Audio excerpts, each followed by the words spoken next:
Start by sitting in a straight back chair. Try not to use a sofa or bucket chair or a bed to do this. The ideal is to be on a firm surface.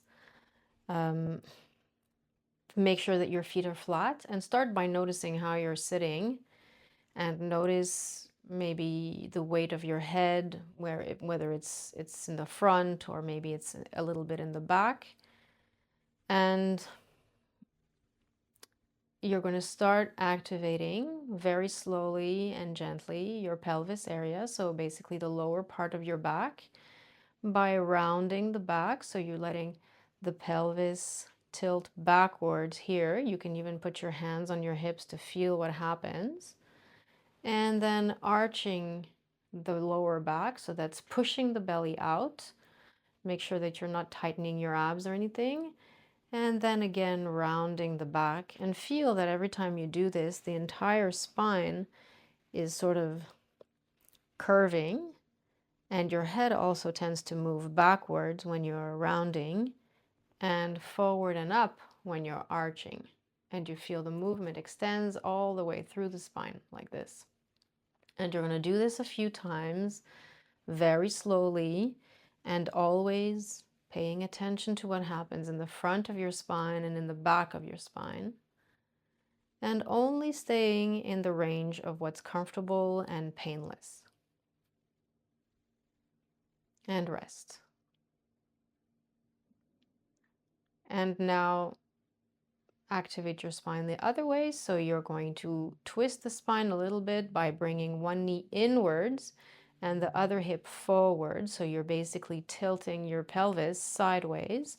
And when you do this, your entire spine wants to twist a little bit over to the side like this, along with your head.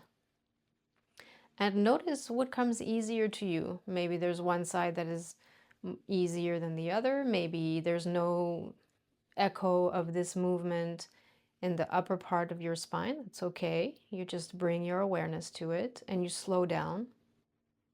And again, keep it within the range of what's comfortable. And rest and feel if that's made a difference in the way that you're organized. And now you're going to place your hands in between your legs, in between your knees, and you're going to slowly, slowly let your spine curve inwards and round. And don't excessively round your spine. It's not an effort that you have to make to curl in. You just let everything kind of flow inward. And you want to let your head come towards the floor. And eventually, after doing this movement a couple of times, you will find that you tend to come towards the floor even more. And what is the weight of your head doing? It's coming forward and downward. And you're going to do this each time a little bit more.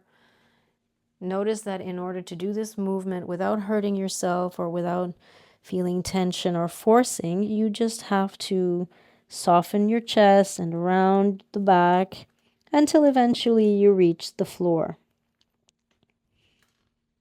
And if you don't reach the floor, that's also okay. You can just do it in your imagination.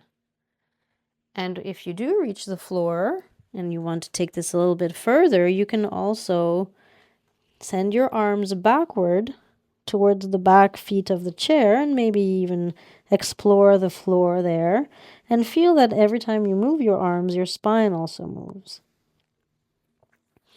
Now, at some point, when the weight of your head comes forward, you're going to start feeling that maybe your behind wants to get off the chair. And the weight of your body and the weight of your head comes in the front, in your toes and in your feet. And if you do start feeling that, like the weight of your behind gets off the chair, you can let it so that the weight of your body is resting on your feet, and slowly roll your spine up and stand. And when you want to come back down to sitting, you roll your spine, you let the weight come forward, bend your knees, and find your chair again. So the smoothest transition is with the weight of the head forward And then you use your spine to roll things up.